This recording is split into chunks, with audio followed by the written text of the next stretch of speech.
Hello. This time we will show you how to create a project by importing a step file. So create a new project. Let's call it importing a step file.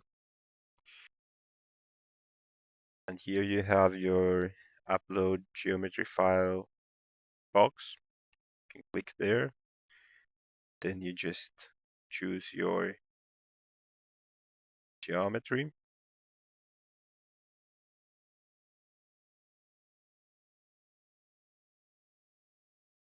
It's loaded.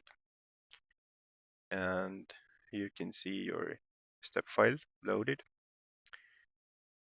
And you get volumes and surfaces here into entity list. Then you can start working from there. That's it.